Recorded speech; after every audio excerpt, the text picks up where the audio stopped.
ইজিপেতে শুরুটা তো হয়েছিল ২০২২ সালে হুম, ডিস্ট্রিবিউটার আইডি নিয়ে। আচ্ছা তো প্রথমে তো আমি শুরু করিনি, আমি কিছুই জানতাম না, এই ফিনটেকের কিছুই জানতাম না আমি। আচ্ছা আমার ভাই সবকিছু করতো। আচ্ছা, ইনি আপনার ভাই? হ্যাঁ, হ্যাঁ ভাই। ভাইয়ের নাম? তখন লকডাউন হয়েছে। হ্যাঁ, তারপরে একটুখানি আমার ছোট থেকে একটুখানি নিজের হাত খরচা নিজে করব। আচ্ছা।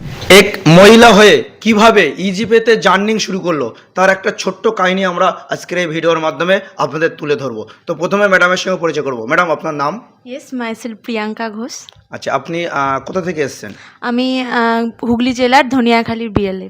আচ্ছা আচ্ছা, আপনার তো এখনো বিয়ে থাওয়া হয়নি মনে হচ্ছে, হয়েছে? না না না, আচ্ছা, আপনার বয়স কত? আমার বয়স এই 23+ চলছে। তো আপনি ইজিপেতে কিভাবে এলেন? আপনার একটু যদি কিছু আমাদেরকে বলেন। ইজিপেতে শুরুটা তো হয়েছিল ২০২২ সালে হুম, ডিস্ট্রিবিউটার আইডি নিয়ে। আচ্ছা তো প্রথমে তো আমি শুরু করিনি, আমি কিছুই জানতাম না, এই ফিনটেকের কিছুই জানতাম না আমি। আচ্ছা তো প্রথমে ভাই সবকিছু করতো। আচ্ছা, ইনি আপনার ভাই? হ্যাঁ, হ্যাঁ ভাই। ভাইয়ের নাম? আমার নাম রাহুল ঘোষ। আচ্ছা, আর আমার বয়স এখন 17 সাল। 17+, মানে একদম হ্যাঁ। ছোট্ট, খুব বড় নয়। হ্যাঁ, হ্যাঁ, 18 বছর এখনো হয়নি। আচ্ছা, তো এই ফিনটেক মার্কেটটা কিভাবে মাথায় এলো? মানে তখন লকডাউন হয়েছে। হ্যাঁ, তারপরে একটুখানি আমার ছোট থেকে একটুখানি নিজের হাত খরচা নিজে করব। আচ্ছা বাড়িতে কাউকে বলবো না অত। তো এর জন্য প্রচুর দেখতে থাকি। ইউটিউবে প্রচুর ভিডিও, নানা রকম ভিডিও দেখি। দেখলাম যে একটা দোকানেও সাইবার ক্যাফেতে মোটামুটি যেতাম, কাজ করতাম না, যেতাম। তো ওখানে দেখলাম যে ABS-এ টাকা তোলা হয়, ভালো কমিশন হয়। তো তারপরে অনেক কিছু ভিডিও টিডিও দেখে দেখলাম যে ইজিপেটা চয়েস করলাম। তো প্রথম ভয় লাগতো যে তো যদি কিছু আপনার বয়স তো 17 বছর, তা আপনার নামে নিশ্চয়ই আইডি হয়নি ইজিপের? না, আমি রিটেলার হিসেবে কাজ করতে যাইনি। আমি প্রথম থেকেই ডিস্ট্রিবিউটার বা মাস্টারে কাজ করবো ভেবেছিলাম। ডিস্ট্রিবিউটার হিসেবে। হুম। আচ্ছা, তো আপনার নামে তো আইডি হবেই না, 17 বছর। না। দিদির নামে করতে হয়েছে? না, তখন ডিস্ট্রিবিউটারটা আমি আমার মায়ের নামে করেছিলাম। মায়ের নামে করেছিলেন? হ্যাঁ, তারপর? দিয়ে আমি কাজ করেছি। ওতে 20টা 22টা মতো রিটেলার বানিয়েছি। হুম, দিয়ে মোটামুটি ভালো একটা মাসে আর্নিং হতো। আচ্ছা দিয়ে তারপরে কোম্পানি BLF লঞ্চ করলো। তো তখন BLF লঞ্চ করার সময় বলা হয়েছিল যে আমার নামেই হয়ে যাবে। কিন্তু পরবর্তীকালে বললো যে না, আমার নামে হবে না, ভেরিফিকেশন 18 বছর হয়নি? 18 বছর হয়নি বলে। হুম হুম, তো তখন আমি দিদিকে বললাম। হুম তো দিদির নামে করা হলো হুম, হুম। আইডি। তো তারপর থেকে আমি দিদি দুজনে মিলেই ভেরিফিকেশন করতে যাই। প্রথমে আপনার থেকে জার্নিং, তারপরে দিদি থেকে হুম। শুরু। তো ম্যাম, আপনার কাহিনী শুনবো। তারপরে প্রথম তো শুরু, আমি কিছুই জানি না, কিছু বলতে পারি না, কথা বলতে পারি না। কাস্টমারকে গিয়ে কিভাবে বলবো যে এটা করুন? অনেক কাস্টমারের কাছে গেছি, উনি বলেছেন, প্রথমে ভেরিফিকেশান করেছি, অনেক ক্ষেত্রে অনেকে দিতেই চায়নি, বলেছে আমি ওটিপি কেন দেবো, কী জন্য ওটিপি দেবো, কেউ দিতে চায়নি। অনেক অনেক অনেক প্রবলেম হয়েছে। তারপরে আমি মানে একটা মহিলাকে দেখে অনেকে ভরসা করতে পারেন, এরকম একটা ব্যাপার। হ্যাঁ হয়েছে হয়তো, ওটা হয়তো আমাকে বলেনি কখনো, হয়েছে হয়তো।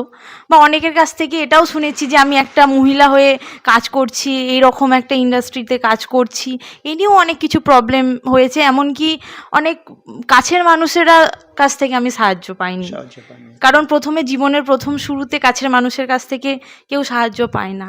তবে আমার সব থেকে বড় সাহস হচ্ছে আমার ভাই। আজকে যেটুকুন যে জায়গায় দাঁড়িয়ে আছি সব কিছুটা আমার ভাইয়ের জন্য। আমার ভাই ছাড়া মনে হয় আমি এক ফোঁটা চলতে পারবো না। তো ইজিপে থেকে আপনার কত বছর কাজ করছেন বা কতদিন কাজ তারপরে করছেন? 22-এ স্টার্ট, তারপরে যখন BLF লঞ্চ হলো, BLF আইডি নিলাম, লোন করে আইডি নিয়েছি, মানে নিতেই হবে।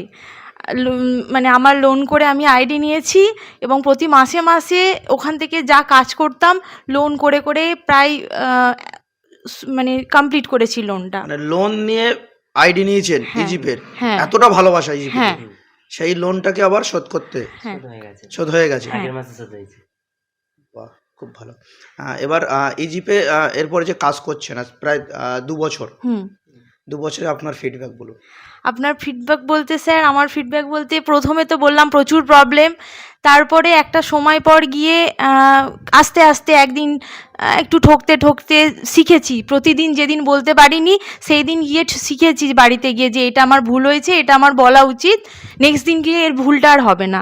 আবার পরের দিন গিয়ে ওই যে ভুলটা হয়েছিল সেটা সংশোধন করে নিয়েছি। তো এইরকমভাবে করতে করতে একটা সময় পর আজকের জায়গায় দাঁড়িয়ে এসে ধরুন আমাদের রেজিস্টার বুক নিয়ে আমাদের মেনটেন করার কথা আমি বলি, যখন আমি প্রথম রেজিস্টার বুক কাস্টমারকে দিতে গেছি না, তখন কেউ নেয়নি, বলেছে কেন রেজিস্টার বুক আমি নেব। আজকের জায়গায় দাঁড়িয়ে যখন ভেরিফিকেশান করতে যায় না স্যার, মানে ভেবে যায় যে এতগুলো এই ভেরিফিকেশানগুলো করব এবং কাস্টমারকে বোঝাবো যে সে কেন রেজিস্টার বুক ব্যবহার করবে, কেন প্রাইম নেবে, কি কারণে। কারণ আর আজকে কোনো একটা ভেরিফিকেশান করতে যাওয়ার পর না স্যার, মানে সেই কাস্টমারটা কি যে কোয়েশ্চেন করবে তার প্রত্যেকটা অ্যান্সার আমার কাছে একদম মাথায় থাকে, মুখস্থ যে ওই কাস্টমারটা কি কোয়েশ্চেন করতে পারে, তার ফিডব্যাকে আমি উত্তরটা কিভাবে দেব। কারণ ওটা একদিনে স্যার হয়নি, এত বছর ধরে করতে করতে হয়েছে। তো প্রথমেই অনেক সময় এমন হয়েছে আমরা রাত্রিবেলা ফিজিক্যাল ভেরিফিকেশান করতে গেছি, ওর পড়া ওর স্কুল করে রাত্রিবেলা বেরিয়েছি। প্রথমে স্যার একটা গাড়ি পর্যন্ত ছিল না। আচ্ছা, বাপি আমাদের বিজনেস আছে, মানে আমরা একদম মিডিল ক্লাস বলতে গেলে। তো বাপির গাড়ি আছে, আমাদের দুধের বিজনেস আছে। বাপি মানে থেকে এসে, কাজ থেকে এসে দুপুর বেলায় আমরা দুজন ভেরিফিকেশান করতে বেরোতাম রোদে। প্রচুর জার্নি ইজিপে নিয়ে।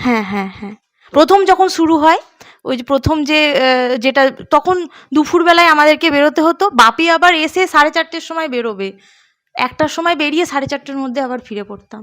আবার বাপি 7টা 7:30টার মধ্যে চলে আসতো, তারপরে আবার বেরোতাম। এই রকমভাবে শুরু করি। তারপরে আস্তে আস্তে একটা গাড়ি কিনি। তো গাড়ি কেনার পর এখন আমি আর ভাই দুজনে মিলে একসাথে করছি।